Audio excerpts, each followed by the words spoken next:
Bangalore University.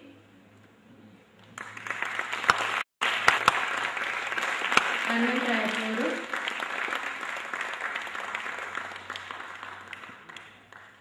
Professor Pathak.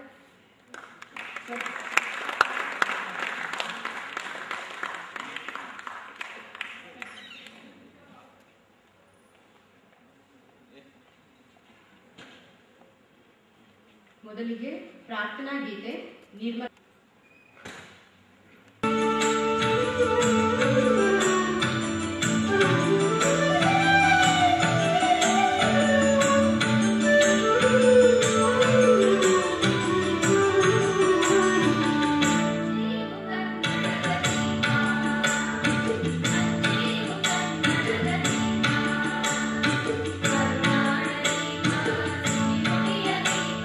Bye.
ಕರುನಾಡ ದೀಪ, ಸಿರಿನುಡಿಯ ದೀಪ, ಒಲವೆತ್ತಿ ತೋರುವ ದೀಪ.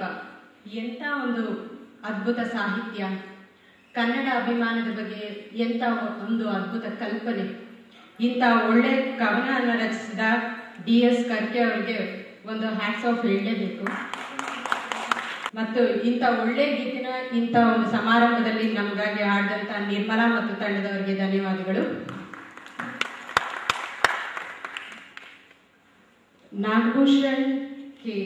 ನಾಗಭೂಷಣ್ ರವರು ವೇದಿಕೆ ಮೇಲೆ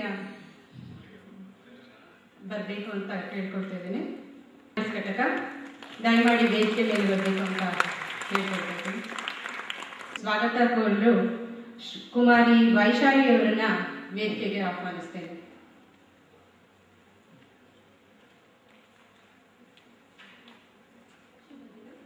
ಗುರು ವಿಷ್ಣು ಗುರುದೇವೋ ಮಹೇಶ್ವರ ಗುರು ಸಾಕ್ಷಾತ್ ಪರಬ್ರಹ್ಮ ತಸ್ಮೈ ಶ್ರೀ ಗುರುವೇ ನಮಃ ಎಂಬಂತೆ ನಮ್ಮ ಪೂಜ್ಯ ಗುರುಗಳಾದ ಶ್ರೀಯುತ HM ಮರಳಸಿದ್ದಯ್ಯನವರಿಗೆ ವಂದಿಸುತ್ತಾ ಈ ಸ್ವಾಗತ ಭಾಷಣವನ್ನು ಪ್ರಾರಂಭಿಸ್ತಾ ಇದ್ದೇನೆ. ವಿವೇಕಾನಂದ ಗಿರಿಜನ ಕಲ್ಯಾಣ ಕೇಂದ್ರ ಬಿಳಿಗಿರಿ ರಂಗನಬೆಟ್ಟದ ಸಂಸ್ಥಾಪಕರು ಹಾಗೂ ರೈಟ್ ಲೈವ್ಲಿಹುಡ್ ಪ್ರಶಸ್ತಿ ವಿಜೇತರು, ಪದ್ಮಶ್ರೀ ಪ್ರಶಸ್ತಿಗೆ ಭಾಜನರಾದವರು, ರಾಜ್ಯೋತ್ಸವ ಪ್ರಶಸ್ತಿಗೆ ಪುರಸ್ಕೃತರಾದವರು ಹಾಗೂ 2011ರ ರೋಟರಿ ಕ್ಲಬ್ ಆಫ್ ಬ್ಯಾಂಗಳೂರು ವತಿಯಿಂದ ಸಿಟಿಜನ್ ಎಕ್ಸ್ಟ್ರಾರ್ಡಿನರಿ ಪ್ರಶಸ್ತಿಗೆ ಆಯ್ಕೆಯಾಗಿರುವ ನಾಡಿನ ಹೆಸರಾಂತ ವ್ಯಕ್ತಿಗಳಲ್ಲೊಬ್ಬರಾದ ಡಾಕ್ಟರ್ H. ಸುದರ್ಶನ್ ರವರು ನಮ್ಮ ಕರೆಗೆ ಹೋಗೊಟ್ಟು ಈ ಕಾರ್ಯಕ್ರಮದ ಮುಖ್ಯ ಅತಿಥಿಗಳಾಗಿ ಆಗಮಿಸಿದ್ದಾರೆ. ಅವರಿಗೆ ನಮ್ಮ ನಿರಾತಂಕದ ತಂಡದಿಂದ ಹಾಗೂ ನನ್ನ ವೈಯಕ್ತಿಕವಾಗಿ ಹೃತ್ಪೂರ್ವಕವಾದ ಸ್ವಾಗತವನ್ನು ಕೋರುತ್ತೇನೆ.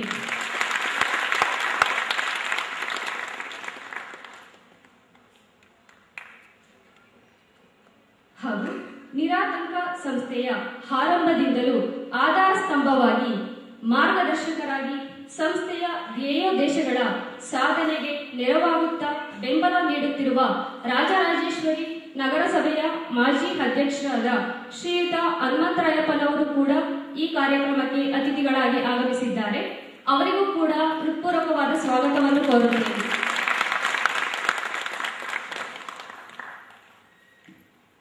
ಹಾಗೆ ಬಹುಮುಖ ಪ್ರತಿಭೆಯ ಪ್ರಾಧ್ಯಾಪಕರೆಂದೇ ಹೆಸರಾಗಿರುವ ಕಲಾ ರಸಿಕರಾದ ದೆಹಲಿ ವಿಶ್ವವಿದ್ಯಾನಿಲಯದ ಸಮಾಜ ಕಾರ್ಯ ವಿಭಾಗದ ನಿವೃತ್ತ ಪ್ರಾಧ್ಯಾಪಕರಾದ ಡಾಕ್ಟರ್ ಶಂಕರ್ H. ಪಾಠಕ್ ರವರು ಈ ಕಾರ್ಯಕ್ರಮಕ್ಕೆ ಅತಿಥಿಗಳಾಗಿ ಆಗಮಿಸಿದ್ದಾರೆ.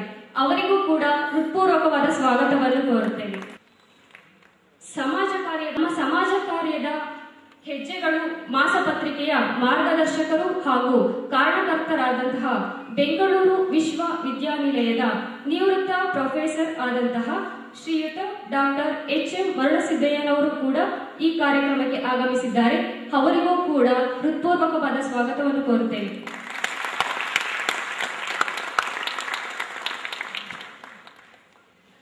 ಹಾಗೆ ಸಂಕಲ್ಪ ಟ್ರಸ್ಟ್ನ ಸಂಸ್ಥಾಪಕರು, ಮಾತೃಛಾಯಾ ಸಂಸ್ಥೆಯಲ್ಲಿ ಮಾತೆಯಾಗಿ ಸೇವೆ ಸಲ್ಲಿಸಿದ ಮಡಿಲಿಗೊಂದು ಮಗು ಪುಸ್ತಕದ ಲೇಖಕರು ಹಾಗೂ ಪ್ರಥಮ ಬಾರಿಗೆ ನಿರಾತಂಕ ಸಂಸ್ಥೆಗೆ ಈ ಪುಸ್ತಕದ ಪ್ರಕಾಶನಕ್ಕೆ ಅವಕಾಶ ನೀಡಿರುವಂತಹ ಶ್ರೀಮತಿ ಪದ್ಮಾ ಸುಬ್ಬಯ್ಯನವರು ಕೂಡ ವಿಶೇಷ ಆಹ್ವಾನಿತರಾಗಿ ಈ ಕಾರ್ಯಕ್ರಮಕ್ಕೆ ಆಗಮಿಸಿದ್ದಾರೆ.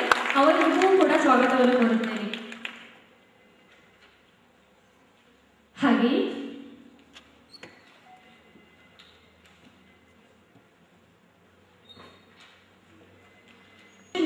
ಅಧ್ಯಕ್ಷರು, ದಕ್ಷಿಣ ಭಾರತ ಕ್ರೇನ್ ಅಸೋಸಿಯೇಷನ್, ಇವರು ಸಹ ಈ ಕಾರ್ಯಕ್ರಮಕ್ಕೆ ಆಗಮಿಸಿದ್ದಾರೆ. ಅವರಿಗೂ ಕೂಡ ಹೃತ್ಪೂರ್ವಕವಾದ ಸ್ವಾಗತವನ್ನು ಕೋರುತ್ತೇನೆ.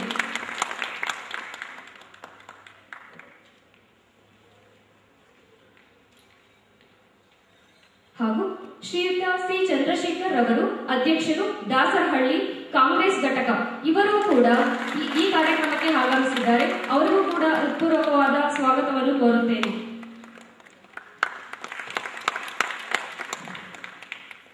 ಹಾಗೆಯೇ ಮತ್ತೊಬ್ಬ ಅತಿಥಿಗಳಾದಂತಹ ಯುವಜನರ ಕಣ್ಮಣಿ, ಯುವಕರ ಅಚ್ಚುಮೆಚ್ಚಿನ ನಾಯಕರು, ಬ್ಯಾಟರಾಯನಪುರ ವಿಧಾನಸಭೆ ಕ್ಷೇತ್ರದ ಶಾಸಕರು ಮತ್ತು ಕರ್ನಾಟಕ ಪ್ರದೇಶ ಯುವ ಕಾಂಗ್ರೆಸ್ ಸಮಿತಿಯ ಅಧ್ಯಕ್ಷರಾದಂತಹ ಶ್ರೀಯುತ ಕೃಷ್ಣ ಬೈರೇಗೌಡನವರು ಈ ಕಾರ್ಯಕ್ರಮಕ್ಕೆ ಆಗಮಿಸಬೇಕಾಗಿತ್ತು.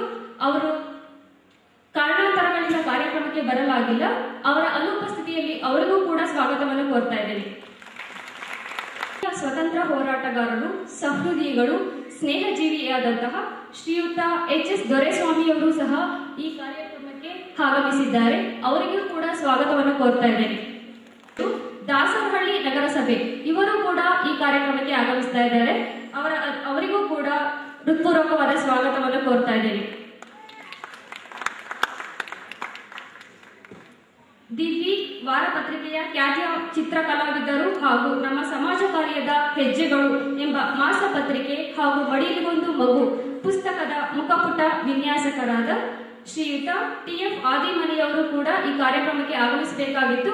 ಅವರು ಕಾರಣಾಂತರಗಳಿಂದ ಬರಲಿಕ್ಕಾಗಿಲ್ಲ. ಅವರ ಅನುಪಸ್ಥಿತಿಯಲ್ಲಿ ಅವರಿಗೂ ಕೂಡ ಸ್ವಾಗತವನ್ನು ಕೋರ್ತಾ ಇದ್ದೇನೆ.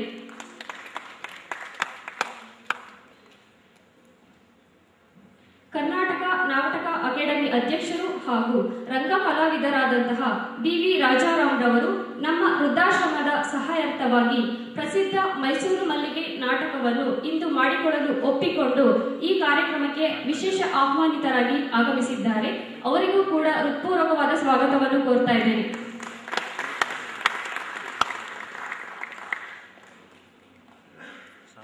ಶ್ರೀಯುತ ಎಸ್.ಎ. ಶ್ರೀನಿವಾಸ ಮೂರ್ತಿ, ನಿವೃತ್ತ general manager, motor industries, Bangalore, ಇವರು ಕೂಡ ಈ ಕಾರ್ಯಕ್ರಮಕ್ಕೆ ಆಗಮಿಸಬೇಕಾಗಿದ್ದು ಸ್ವಲ್ಪ ತಡ ಆಗಿದೆ. ಅವರ ಅನುಪಸ್ಥಿತಿಯಲ್ಲಿ ಅವರಿಗೂ ಕೂಡ ಸ್ವಾಗತವನ್ನು ಕೋರ್ತಾ ಇದ್ದೇನೆ.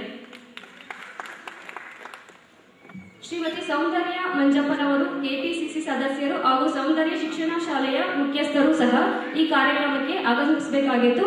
ಆದರೆ ಅವರ ಅನುಪಸ್ಥಿತಿಯಲ್ಲಿ ಅವರಿಗೂ ಕೂಡ ಸ್ವಾಗತವನ್ನು ಕೋರ್ತಾ ಇದ್ದೇನೆ. ಶ್ರೀಯುತ ಎಂ.ಪಿ. ಗೋವಿಂದೇಗೌಡನವರು ಬಿಬಿಎಂಪಿ ಸದಸ್ಯರು, ವಾರ್ಡ್ ನಂಬರ್ 71, ಇವರು ಕೂಡ ಈ ಕಾರ್ಯಕ್ರಮಕ್ಕೆ ಆಗಮಿಸಬೇಕಾಗಿದೆ. ಅವರಿಗೂ ಕೂಡ ಅವರ ಅನುಪಸ್ಥಿತಿಯಲ್ಲಿ ಸ್ವಾಗತವನ್ನು ಕೋರ್ತಾ ಇದ್ದೇನೆ. ಶ್ರೀಯುತ ಎಚ್.ಎನ್. ಗಂಗಾಧರಯ್ಯ, ಬಿಬಿಎಂಪಿ ಸದಸ್ಯರು, ವಾರ್ಡ್ ನಂಬರ್ 74, ಇವರು ಸಹ ಈ ಕಾರ್ಯಕ್ರಮಕ್ಕೆ ಆಗಮಿಸಲಿದ್ದಾರೆ. ಅವರ ಅನುಪಸ್ಥಿತಿಯಲ್ಲಿ ಅವರಿಗೂ ಕೂಡ ಸ್ವಾಗತವನ್ನು ಕೋರ್ತಾ ಇದ್ದೇನೆ.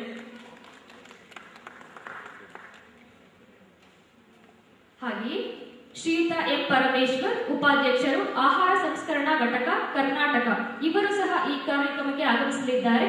ಅವರಿಗೂ ಕೂಡ ಹೃತ್ಪೂರ್ವಕವಾದ ಸ್ವಾಗತವನ್ನು ಕೋರುತ್ತೇನೆ. ಶ್ರೀಯುತ ಎಸ್.ವಿ. ಲೋಕೇಶ್ ಅವರು, ನ್ಯೂ ಬಾಲ್ಡ್ವಿನ್ ಶಿಕ್ಷಣ ಸಂಸ್ಥೆಯ ಮಾಲೀಕರು, ಇವರು ಸಹ ಈ ಕಾರ್ಯಕ್ರಮಕ್ಕೆ ಆಗಮಿಸಲಿದ್ದಾರೆ. ಅವರ ಅನುಪಸ್ಥಿತಿಯಲ್ಲಿ ಅವರಿಗೂ ಕೂಡ ಸ್ವಾಗತವನ್ನು ಕೋರ್ತಾ ಇದ್ದೇನೆ. ಹಾಗೂ ಶ್ರೀಯುತ ಜಿ.ಎಸ್. ಲಕ್ಷ್ಮೀ ಪ್ರಸಾದ್ ಅವರು, ಡೈರೆಕ್ಟರ್, HRM ಕನ್ಸಲ್ಟೆನ್ಸಿ, ಇವರು ಸಹ ಈ ಕಾರ್ಯಕ್ರಮಕ್ಕೆ ಆಗಮಿಸಲಿದ್ದಾರೆ. ಅವರಿಗೂ ಕೂಡ ಅವರ ಅನುಪಸ್ಥಿತಿಯಲ್ಲಿ ಸ್ವಾಗತವನ್ನು ಕೋರ್ತಾ ಇದ್ದೇನೆ. ಶ್ರೀಯುತ ರಾಮ್ ಕೆ ನವರತ್ನನ್, ಸಿಇಒ, HR ರಿಸೋರೆನ್ಸ್, ಇವರು ಸಹ ಈ ಕಾರ್ಯಕ್ರಮಕ್ಕೆ ಆಗಮಿಸಿದ್ದಾರೆ. ಅವರು ಸಾಕಷ್ಟು ನಮ್ಮ ಸಮಾಜ ಕಾರ್ಯದ ವಿಭಾಗದಲ್ಲಿ ಕಾರ್ಯಕ್ರಮಗಳನ್ನು ನಡೆಸಿಕೊಡ್ತಾ ನಮ್ಮ ನಿರಾತಂಕದಲ್ಲಿ ಸಹಾಯಕರಾಗಿ ನಮ್ಮ ಬೆನ್ನೆಲುಬಾಗಿದ್ದಾರೆ. ಅವರಿಗೂ ಕೂಡ ಈ ಕಾರ್ಯಕ್ರಮಕ್ಕೆ ಹೃತ್ಪೂರ್ವಕವಾದ ಸ್ವಾಗತವನ್ನು ಕೋರ್ತೇನೆ.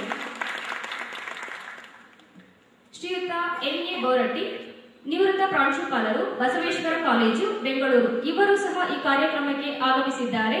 ಅವರಿಗೂ ಕೂಡ ಹೃತ್ಪೂರ್ವಕವಾದ ಸ್ವಾಗತವನ್ನು ಕೋರುತ್ತೇನೆ. ಶ್ರೀಯುತ ಸುರೇಶ್ ತೋಟ, compact group of guest house, ಇವರು ಕೂಡ ಈ ಕಾರ್ಯಕ್ರಮಕ್ಕೆ ಆಗಮಿಸಲಿದ್ದಾರೆ. ಅವರ ಅನುಪಸ್ಥಿತಿಯಲ್ಲಿ ಅವರಿಗೂ ಕೂಡ ಸ್ವಾಗತವನ್ನು ಕೋರ್ತಾ ಇದ್ದೇನೆ. ಶ್ರೀಯುತ ಸಿದ್ದರಾಮಣ್ಣ, ಸಿಡಿಪಿಒ, ಯಲಹಂಕ, ಇವರು ಕೂಡ ಈ ಕಾರ್ಯಕ್ರಮಕ್ಕೆ ಆಗಮಿಸಿದ್ದಾರೆ. ಅವರಿಗೂ ಕೂಡ ಸ್ವಾಗತವನ್ನು ಕೋರ್ತಾ ಇದ್ದೇನೆ. Shriyuta Vasudeva Sharma, director R CRT ಸಂಸ್ಥೆ, ಇವರು ಸಹ ಈ ಕಾರ್ಯಕ್ರಮಕ್ಕೆ ಆಗಮಿಸಿದ್ದಾರೆ. ಅವರಿಗೂ ಕೂಡ ಹೃತ್ಪೂರ್ವಕವಾದ ಸ್ವಾಗತವನ್ನು ಕೋರ್ತಾ ಇದ್ದೇನೆ. ಶ್ರೀಯುತ ಬಸವರಾಜು, ಲೋಹಿತ್ ಕನ್ಸಲ್ಟೆನ್ಸಿ, ಇವರು ಕೂಡ ಈ ಕಾರ್ಯಕ್ರಮಕ್ಕೆ ಆಗಮಿಸಿದ್ದಾರೆ. ಅವರಿಗೂ ಕೂಡ ಹೃತ್ಪೂರ್ವಕವಾದ ಸ್ವಾಗತವನ್ನು ಕೋರ್ತಾ ಇದ್ದೇನೆ. ನಿರಾತಂಕ ಸಂಸ್ಥೆಯ ಈವರೆಗಿನ ಎಲ್ಲಾ ಬೆಳವಣಿಗೆಗಳಿಗೆ ಕಾರಣಕರ್ತರಾಗಿರುವ ನಮ್ಮೆಲ್ಲರ ಚೈತನ್ಯದ ಚಿಲುಮೆಯಾಗಿ, ಹಸನ್ಮುಖಿಯಾಗಿ, ನಮ್ಮ ಜೊತೆಯಾಗಿ ಮಾರ್ಗದರ್ಶನ ನೀಡುತ್ತಿರುವ ನಮ್ಮ ತಾಯಿಯ ಪೂಜ್ಯ ತಾಯಿಯವರಾದ ಶ್ರೀಮತಿ ಚಿಕ್ಕ ಹನುಮಕ್ಕ ವೆಂಕಟಪ್ಪನವರು ಕೂಡ ಈ ಕಾರ್ಯಕ್ರಮಕ್ಕೆ ಆಗಮಿಸಿದ್ದಾರೆ. ಅವರಿಗೂ ಕೂಡ ಹೃತ್ಪೂರ್ವಕವಾದ ಸ್ವಾಗತವನ್ನು ಕೋರುತ್ತೇನೆ. ಹಾಗೆಯೇ ಈ ಕಾರ್ಯಕ್ರಮಕ್ಕೆ ಶ್ರೀಮತಿ ಹೇಮಲತಾ ಮೇಡಮ್ ಅವರು ಕೂಡ ಆಗಮಿಸಿದ್ದಾರೆ. ಅವರಿಗೂ ಕೂಡ ಸ್ವಾಗತವನ್ನು ಕೋರ್ತಾ ಇದ್ದೇನೆ. ಈ ಕಾರ್ಯಕ್ರಮಕ್ಕೆ ಎಲ್ಲ ಮಾಧ್ಯಮ ಮಿತ್ರರು ಕೂಡ ಆಗಮಿಸಿದ್ದಾರೆ. ಅವರೆಲ್ಲರಿಗೂ ಕೂಡ ಹೃತ್ಪೂರ್ವಕವಾದ ಸ್ವಾಗತವನ್ನು ಕೋರುತ್ತೇನೆ. ಕೊನೆಯದಾಗಿ ಈ ಕಾರ್ಯಕ್ರಮದ ಕೇಂದ್ರ ಬಿಂದುಗಳಾಗಿ ಆಗಮಿಸಿರುವ ತಾವೆಲ್ಲರೂ ಕೂಡ ಈ ದಿನ ಸಂಡೇ ಆದ್ರೂ ಕೂಡ ತಮ್ಮೆಲ್ಲ ಪರ್ಸನಲ್ ಕೆಲಸಗಳನ್ನ ಬಿಟ್ಟು ತಾವು ಇಲ್ಲಿ ಬಂದು ನಮ್ಮೆಲ್ಲರಿಗೂ ಸಹಕಾರ ನೀಡ್ತಾ ಇದ್ದೀರಾ. ತಮ್ಮೆಲ್ಲರಿಗೂ ನನ್ನ ಹೃತ್ಪೂರ್ವಕವಾದ ಸ್ವಾಗತವನ್ನು ಕೋರುತ್ತೇನೆ. Thank you. ವೈಶಾಲಿ ಅವರಿಗೆ ಧನ್ಯವಾದಗಳು. ಈಗ ನಮ್ಮ ಹಿಂದೂ ಸಂಪ್ರದಾಯದಂತೆ ಎಲ್ಲ ಕಾರ್ಯಕ್ರಮದ ಮೊದಲಿಗೆ ಪ್ರಾರಂಭವಾಗುವುದು ದೀಪ ಬೆಳಗೋದ್ರ ಮೂಲಕ. ನಮ್ಮ ಕಾರ್ಯಕ್ರಮನೂ ಸಹ ದೀಪ ಬೆಳಗೋದ್ರ ಮೂಲಕ ಕಾರ್ಯಕ್ರಮನ ಉದ್ಘಾಟನೆ ಮಾಡಬೇಕು ಅಂತ ಡಾಕ್ಟರ್ ಸುದರ್ಶನ್ ರವರನ್ನ ಕೇಳ್ಕೊಳ್ತೇನೆ.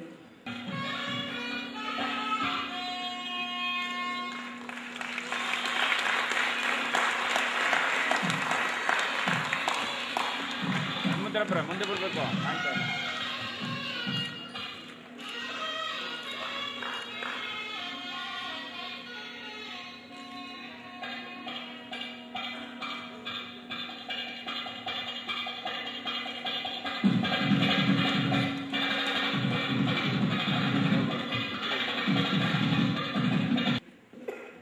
ದೀಪ ಬೆಳಗಿದ ಗಣ್ಯರಿಗೆ ಧನ್ಯವಾದಗಳು.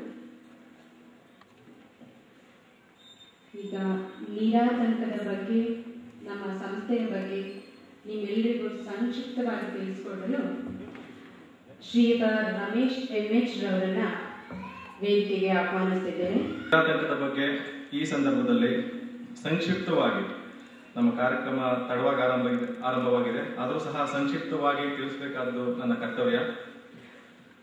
ಸಮಾಜ ಕಾರ್ಯ ವಿದ್ಯಾರ್ಥಿಗಳಾಗಿದ್ದಂತಹ ಸಂದರ್ಭದಲ್ಲಿ ನಾವೆಲ್ಲರೂ 2004ನೇ ಇಸ್ವಿನಲ್ಲಿ ನಾವು ಏನಾದರೂ ಮಾಡಬೇಕು ಅಂತಕ್ಕಂತಹ ಒಂದು ಸದುದ್ದೇಶದಿಂದ ಕಟ್ಟಿಕೊಂಡಂತಹ ಒಂದು ಬಳಗ, ಸಮಾನ ಮನಸ್ಸು ಸೇರ್ಕೊಂಡು ಕಟ್ಟಿಕೊಂಡಂತಹ ಒಂದು ಬಳಗ ನಂತರದ ದಿನಗಳಲ್ಲಿ 2007ರಲ್ಲಿ ನಿರಾತಂಕ ಅಂತ ಅದಕ್ಕೆ ಹೆಸರು ಕೊಟ್ಟು ಸತತವಾಗಿ ಹಲವಾರು ಕಾರ್ಯಕ್ರಮಗಳನ್ನ ಹಮ್ಮಿಕೊಳ್ತಾ ಶ್ರೀಯುತ ಡಾಕ್ಟರ್ ಎಚ್.ಎಂ. ಅವರ ಮಾರ್ಗದರ್ಶನ ಹಾಗೂ ನಮ್ಮ ಶ್ರೀಯುತ ಎಚ್. ಹನುಮಂತರಾಯಪ್ಪನವರ ಮಾರ್ಗದರ್ಶನದಲ್ಲಿ ನಡೆಸ್ಕೊಳ್ತಾ ಬಂದಿದ್ದೀವಿ. ಹಾಗೆಯೇ ನಮ್ಮ ನಿರಾತಂಕದ ಒಂದು ವಿಶೇಷತೆ ಏನನ್ನ ಅಂದ್ರೆ 2004ರಲ್ಲಿ ನಾವು ಓದ್ತಾ ಇದ್ದಂತಹ ವಿದ್ಯಾರ್ಥಿಗಳು, ನಾನು ಮತ್ತೆ ಶ್ರೀಯುತ ಎನ್. ಪೊನ್ನಸ್ವಾಮಿ ಅವರು ಮತ್ತೆ ಅನಿತಾರವರು, ಇವರು ಮೂರು ಜನನು ಒಂದೇ ತರಗತಿಯಲ್ಲಿ ಓದ್ತಕ್ಕಂತಹ ವಿದ್ಯಾರ್ಥಿಗಳು. ನಾವೇನಾದ್ರೂ ಮಾಡ್ಬೇಕು ಅಂತ 2007ರಲ್ಲಿ ರಿಜಿಸ್ಟರ್ ಮಾಡಿಸಾದ್ಮೇಲೆ ನಾವೇನಾದ್ರೂ ಮಾಡ್ಬೇಕು ಅನ್ನೋ ಉದ್ದೇಶದಿಂದ ಈ ಒಂದು ನಿರಾತಂಕನ ಸ್ಟಾರ್ಟ್ ಮಾಡಿದ್ರು. ಈ ಸ್ಟಾರ್ಟ್ ಆದ್ಮೇಲೆ ನಿರಾತಂಕದ ಒಂದು ಆಸೆ ಏನಾಗಿರ್ಬೇಕು ಅಂತ ನಾವು ಕೂತ್ಕೊಂಡು ಡಿಸೈಡ್ ಮಾಡಿದಾಗ ಆತಂಕವನ್ನ ದೂರ ಸರಿಸಬೇಕು. ಆತಂಕವನ್ನ ದೂರ ಸರಿಸಿ ವಿಶ್ವಮಾನವ ಸಂದೇಶವ ಪಸರಿಸಿ ನೆಮ್ಮದಿಯ ಬದುಕು ನಮ್ಮದಾಗಲಿ ಎನ್ನುತ್ತಾ ಸಮಾನ ಮನಸ್ಕರ ಸಹೃದಯಗಳ ತಂಡ ನಮ್ಮ ನಿರಾತಂಕ ಆಗಿರ್ಬೇಕು ಅನ್ನತಕ್ಕಂತಹ ಒಂದು ಕನಸನ್ನ ಕಂಡು ಈ ನಮ್ಮ ನಿರಾತಂಕನ ಸ್ಟಾರ್ಟ್ ಮಾಡಿದೆ. ಹಾಗೆಯೇ ನಮ್ಮ ಚಿಕ್ಕ ಚಿಕ್ಕ ಕಾರ್ಯಕ್ರಮಗಳನ್ನ ಮಾಡ್ಕೊಳ್ತಾ ಬಂದು ಗ್ರಾಮೀಣ ವಿದ್ಯಾರ್ಥಿಗಳಿಗೆ SSLC ಓದ್ತಕ್ಕಂಥ ವಿದ್ಯಾರ್ಥಿಗಳಿಗೆ ನಾವು ಮಾರ್ಗದರ್ಶನ ನೀಡ್ತಕ್ಕಂಥದ್ದು, ಅವ್ರಿಗೆ ಪುನರ್ಬಳಕೆಯಾದಂತಹ ಪುಸ್ತಕಗಳನ್ನ ಅವ್ರಿಗೆ ತಲುಪಿಸ್ತಕ್ಕಂಥದ್ದು, ಈ ರೀತಿ ಚಿಕ್ಕ ಪುಟ್ಟ ಕಾರ್ಯಕ್ರಮಗಳನ್ನ ವಿದ್ಯಾರ್ಥಿ ದೆಸೆಯಿಂದಲೇ ಮಾಡ್ಕೊಳ್ತಾ ಬಂದು, ಹಾಗೆಯೇ ನಾವು ಯಾವ ಮರುಸಿದ್ದೇನವರು ಹೇಳಿದ್ರು, ಯಾವ್ದಾದ್ರು ಒಂದು ನಿಶ್ಚಿತ ಉದ್ದೇಶ ಇಟ್ಕೊಳ್ಳಿ. ನಿಶ್ಚಿತ ಉದ್ದೇಶ ಇಲ್ಲದೆ ಸುಮ್ನೆ ಬೇರೆ ಬೇರೆ ಚಿಕ್ಕ ಪುಟ್ಟ ವಿಷಯಗಳನ್ನು ಮಾಡದೆ ನಿಜವಾಗ್ಲೂ ನೀವು ಯಾವುದೇ ಕಾರ್ಯನ ಮಾಡೋದಕ್ಕಾಗಲ್ಲ ಅಂತ ಹೇಳಿದಾಗ ನಾವು ಅವರ ಒಂದು ಕರೆಗೆ ಹೋಗ್ಬಿಟ್ಟು ಓಕೆ ವೃದ್ಧರಿಗೋಸ್ಕರ ನಾವೇನಾದ್ರೂ ಇನ್ ಮುಂದೆ ಮಾಡ್ತೀವಿ ಅಂತ ಪಣ ತೊಟ್ಟು ವೃದ್ಧಾಶ್ರಮ ಮಾಡ್ಬೇಕು ಅಂತ 1 ವರ್ಷ ಹಿಂದೆ ಒಂದು ವೃದ್ಧಾಶ್ರಮದ ಕಲ್ಪನೆಗೆ ಮತ್ತು ಬೆಂಗಳೂರಿನಲ್ಲಿರ್ತಕ್ಕಂತಹ ಸುಮಾರು 150 ವೃದ್ಧಾಶ್ರಮಗಳಿಗೆ ಭೇಟಿ ನೀಡಿ ಅಲ್ಲಿರ್ತಕ್ಕಂತಹ ವೃದ್ಧರ ಸಮಸ್ಯೆಗಳನ್ನ ಅರ್ಥ ಮಾಡಿಕೊಂಡು ಆ ಒಂದು ವೃದ್ಧಾಶ್ರಮದ ಕಲ್ಪನೆ ಸಾಕಾರ ಮಾಡಬೇಕು ಅಂತ ಪಣ ತೊಟ್ಟು ನಿಂತಿದ್ದೀವಿ. ಈ ವೃದ್ಧಾಶ್ರಮವನ್ನ ಮಾಡಿದ್ರು. ಅದಾದ್ಮೇಲೆ ನಾವು ವೃದ್ಧರಿಗೋಸ್ಕರ ಏನಾದ್ರು ಕೆಲಸ ಇಲ್ದನೆ ಏನೂ ಮಾಡೋದಕ್ಕೂ ಆಗೋದಿಲ್ಲ ಅನ್ನೋ ಉದ್ದೇಶದಿಂದ ಪ್ರಧಾನಮಂತ್ರಿ ಉದ್ಯೋಗ ಸೃಜನಾ ಯೋಜನೆಯಡಿಯಲ್ಲಿ ನಿರುತ ಮುದ್ರಣಾಲಯ ಅಂತಕ್ಕಂತಹ ಒಂದು ಚಿಕ್ಕದಾದಂತಹ ಒಂದು ಪ್ರಿಂಟಿಂಗ್ ಪ್ರೆಸ್ ಅನ್ನ ಸ್ಟಾರ್ಟ್ ಮಾಡೋದು. ನಮ್ಮದೇ ಆದ ಮುದ್ರಣಾಲಯದ ಮುಖಾಂತರ ಬರತಕ್ಕಂತಹ ಆದಾಯವನ್ನ ನಾವು ವೃದ್ಧಾಶ್ರಮಕ್ಕೋಸ್ಕರ ವಿನಿಯೋಗಿಸಬೇಕು ಅಂತಕ್ಕಂತಹ ಒಂದು ಉದ್ದೇಶ ಇಟ್ಕೊಂಡು ನಮ್ಮದೇ ಆದ ಪ್ರಿಂಟಿಂಗ್ ಪ್ರೆಸ್ ಸ್ಟಾರ್ಟ್ ಮಾಡಿ ಆದ್ಮೇಲೆ ನಾವು ಏನಾದ್ರೂ ಸಮಾಜ ಕಾರ್ಯಕ್ಕೆ ನಾವು ಕೊಡುಗೆ ಕೊಡಬೇಕು. ಯಾಕೆಂದ್ರೆ ಎಲ್ಲರೂ ಸಾಹಿತ್ಯದ ವಿದ್ಯಾರ್ಥಿಗಳಾಗಿದ್ದರಿಂದ ಮತ್ತೆ ನಾವು ವಿದ್ಯಾರ್ಥಿ ದೆಸೆಯಲ್ಲಿ ಒಂದು ಸಾಹಿತ್ಯದ ಕೊರತೆ, ಸಮಾಜ ಕಾರ್ಯದಲ್ಲಿ ಸಾಹಿತ್ಯದ ಕೊರತೆ ಎದ್ದು ಕಾಣಿಸ್ತಾ ಇರೋದ್ರಿಂದ ನಾವು ಯಾಕೆ ಸಮಾಜ ಕಾರ್ಯದ ಬಗ್ಗೆ ನಾವು ಒಂದು ಪತ್ರಿಕೆ ಮಾಡಬಾರ್ದು ಅಂತ ಒಂದು ಉದ್ದೇಶನ ಎಚ್.ಎಂ. ಮರುಳಸಿದ್ದೇವ್ ಅವರು ತಿಳಿಸಿದಾಗ ಅವರು ಸಹ ತುಂಬಾ ಸಂತೋಷದಿಂದ ಸರಿ ನಿಮ್ಮ ಹಿಂದೆ ನಾವು ಇರ್ತೀವಿ, ನೀವು ಖಂಡಿತ ಮಾಡಿ ಅಂತಕ್ಕಂತಹ ಒಂದು ಭರವಸೆ ನೀಡಿದ್ರು. ಅವರ ಒಂದು ಕರೆಗೆ ಹೋಗ್ಬಿಟ್ಟು ನಾವು ಆತ್ಮೀಯರೆಲ್ಲ ಸೇರಿ ಒಂದು ಸಭೆ ಮಾಡಿ ಒಂದು ಪತ್ರಿಕೆ ಮಾಡೋಣ ಅನ್ನೋ ಉದ್ದೇಶನ ಮಾಡುದು. ಅದು ನಮ್ಮ ಪತ್ರಿಕೆಗೆ ತುಂಬಾ ಒಳ್ಳೆ ಪ್ರತಿಕ್ರಿಯೆ ಬರ್ತಾ ಇದೆ. ಅದೇ ರೀತಿ ಆ ಸಂದರ್ಭದಲ್ಲಿ ನಮಗೆ ಅನಿರೀಕ್ಷಿತವಾಗಿ ಶ್ರೀಯುತ ಶಂಕರ್ ಪಾಠಕರ್ ಅವರ ಭೇಟಿ ಆಯಿತು. ಶಂಕರ್ ಪಾಠಕರ್ ಅವರು ಡೆಲ್ಲಿ ವಿಶ್ವವಿದ್ಯಾಲಯದಲ್ಲಿ ಸುಮಾರು 35 ವರ್ಷಗಳ ಒಂದು ಅನುಭವ. ಅವರ ಅನುಭವವನ್ನು ಸಹ ಪ್ರತಿಯೊಂದು ಹೆಜ್ಜೆಗೂ ನಮ್ಗೆ ಮಾರ್ಗದರ್ಶನ ನೀಡಿ ನೀವು ಇದೇ ರೀತಿ ಮುಂದುವರಿಬೇಕು, ನಮ್ಮಲ್ಲಿರ್ತಕ್ಕಂತಹ ಎಲ್ಲಾ ತಪ್ಪುಗಳನ್ನ ದೋಷಗಳನ್ನ ತಿದ್ದಿ ಇವತ್ತು ನಮ್ಮ ಪತ್ರಿಕೆ ಇಡೀ ಕರ್ನಾಟಕದಾದ್ಯಂತ ಅಲ್ಲದೇನೆ ಸುಮಾರು ಇಡೀ ಭಾರತದಾದ್ಯಂತ ಎಲ್ಲಾ ಸಮಾಜ ಕಾರ್ಯ ಶಾಲೆಗಳಿಗೆ NGOಗಳಿಗೆ ನಮ್ಮ ಪತ್ರಿಕೆ ಹೋಗ್ತಾ ಇದೆ. ಸಮಾಜ ಕಾರ್ಯದ ಹೆಜ್ಜೆಗಳು ಅಂತ ನಾವು ಸ್ಟಾರ್ಟ್ ಮಾಡಾದ್ಮೇಲೆ ನಿರುತ ಪ್ರಕಾಶನ ನಮ್ಮದೇ ಆದಂತಹ ಪ್ರೆಸ್ ಇರೋದ್ರಿಂದ ನಾವು ಯಾಕೆ ಒಂದು ಪ್ರಕಾಶಕರಾಗಿ ಹೊರಬಾರದು ಅಂತ ಹೇಳಿದಾಗ ಶ್ರೀಯುತ ಪದ್ಮಾಸರಬೈನವರು ನಮ್ಗೆ ಪ್ರಪ್ರಥಮವಾಗಿ ಒಂದು ಪುಸ್ತಕವನ್ನ ಬಿಡುಗಡೆ ಮಾಡಿ, ನನ್ನ ಪುಸ್ತಕವನ್ನೇ ನೀವು ರೀಪ್ರಿಂಟ್ ಮಾಡಿ ಅಂತ ಹೇಳಿದಾಗ ಮಡಿಲಿಗೊಂದು ಮಗು ಪುಸ್ತಕವನ್ನ ನಾವು ಮುದ್ರಣ ಮಾಡಿ ಇವತ್ತಿನ ದಿವಸ ನಾವು ಅದನ್ನ ಬಿಡುಗಡೆ ಮಾಡಬೇಕು ಅಂತ ಯೋಚನೆ ಮಾಡಿದೀವಿ. ಈ ನಿಟ್ಟಿನಲ್ಲಿ ನಿರಾತಂಕ ಸುಮಾರು ಸತತವಾಗಿ 3 ವರ್ಷಗಳ ಕಾಲ ಮುಂದುವರೆದಿದೆ. ಇದೇ ಒಂದು ಸಂದರ್ಭದಲ್ಲಿ ನಾನು ಹೇಳಬೇಕು ಅಂತಂದ್ರೆ ರಾಜೀವ್ ಗಾಂಧಿ ಉದ್ಯಮಿ ಮಿತ್ರ ಯೋಜನೆಯಡಿಯಲ್ಲಿ ನಮ್ಮ ನಿರಾತಂಕವನ್ನ ಒಂದು ನೋಡಲ್ ಏಜೆನ್ಸಿಯಾಗಿ ದೆಹಲಿಯಿಂದ ಅನುಮತಿ ನೀಡಿದ್ದಾರೆ ಮತ್ತು ನಮ್ಮ ನಿರಾತಂಕ ತಂಡವನ್ನ ತರಬೇತಿಗೋಸ್ಕರ ದೆಹಲಿಗೆ ಕರೆಸ್ಕೊಳ್ತಾ ಇದ್ದಾರೆ. ಮುಂದಿನ ದಿನಗಳಲ್ಲಿ ಈ ರಾಜೀವ್ ಗಾಂಧಿ ಉದ್ಯಮಿ ಮಿತ್ರ ಯೋಜನೆಯಲ್ಲೂ ಸಹ ಸಂಪೂರ್ಣವಾಗಿ ಸಕ್ರಿಯವಾಗಿ ನಮ್ಮ ನಿರಾತಂಕ ಪಾಲ್ಗೊಳ್ತಾ ಇದೆ. ಇದಲ್ಲದನೆ ಸಮಾಜ ಕಾರ್ಯ ವಿದ್ಯಾರ್ಥಿಗಳಿಗೋಸ್ಕರ ಸತತವಾಗಿ 2004ರಿಂದಲೂ ಸಹ ನಾವು ತರಬೇತಿ ಕಾರ್ಯಕ್ರಮಗಳನ್ನ ಹಮ್ಮಿಕೊಂಡು ನಾವೆಲ್ಲರನ್ನೂ ವಿದ್ಯಾರ್ಥಿಗಳಿಗೆ ತರಬೇತಿ ನೀಡಿ ಒಳ್ಳೊಳ್ಳೆ ಸಂಸ್ಥೆಗಳಲ್ಲಿ ಅವ್ರ ಕೆಲಸಕ್ಕೆ ಸೇರ್ಕೊಳ್ಳೋದಕ್ಕೆ ಅವಕಾಶ ಮಾಡಿಕೊಟ್ಟಿದ್ದೀವಿ. ಇಷ್ಟು ನಮ್ಮ ನಿರಾತಂಕ ಬಗ್ಗೆ ಸಂಕ್ಷಿಪ್ತ ವಿವರಗಳು. ಇನ್ನು ಮುಂದೆಯೂ ಸಹ ನಿಮ್ಮೆಲ್ಲರ ಸಹಕಾರ ನಮ್ಮೊಂದಿಗಿರುತ್ತೆ. ನಮ್ಮ ನಿರಾತಂಕವನ್ನ ಯಾವುದೇ ಆತಂಕ ಇಲ್ಲದೆ ನಾವು ಮುಂದುವರಿಸ್ತೀವಿ ನಾವು ಭರವಸೆಯೊಂದಿಗೆ ನನ್ನ ಮಾತುಗಳನ್ನ ಮುಗಿಸ್ತಾ ಇದ್ದೀನಿ. ವಂದನೆಗಳು, ಧನ್ಯವಾದ. ಈಗ ನಮ್ಮ ನಿರಾತಂಕದ ಕೂಸಾದ ಸಮಾಜ ಕಾರ್ಯದ ಹೆಜ್ಜೆಗಳು ಮಾಸಿಕವನ್ನ ಬಿಡುಗಡೆ ಮಾಡಬೇಕು ಅಂತ ಪುಸ್ತಕವನ್ನ ಬಿಡುಗಡೆ ಮಾಡಬೇಕು ಅಂತ ಕೇಳ್ಕೊಳ್ತಾ ಇದ್ದೇನೆ. ಮತ್ತೆ ಮಡಿಲಿಗೊಂದು ಮಗು ಅನ್ನೋ 2 ಪುಸ್ತಕಗಳನ್ನ ಬಿಡುಗಡೆ ಮಾಡಬೇಕು ಅಂತ ಶ್ರೀಯುತ Sudarshan sir, doctor Sudarshan sir ಅವರನ್ನ ಕೇಳ್ಕೊಳ್ತಾರೆ.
ಈಗಾಗಲೇ ಉದಯವಾಣಿಯಲ್ಲಿ ಅಂಕಣ ಬರಹವಾಗಿ ಕನ್ನಡದಲ್ಲಿ, ನಂತರ ಮಡಿಲಿಗೊಂದು ಮಗು ಒಂದು ಪುಸ್ತಕವಾಗಿ ಮೊದಲನೇ ಆವೃತ್ತಿಯಲ್ಲಿ ಪ್ರಕಟವಾಗಿ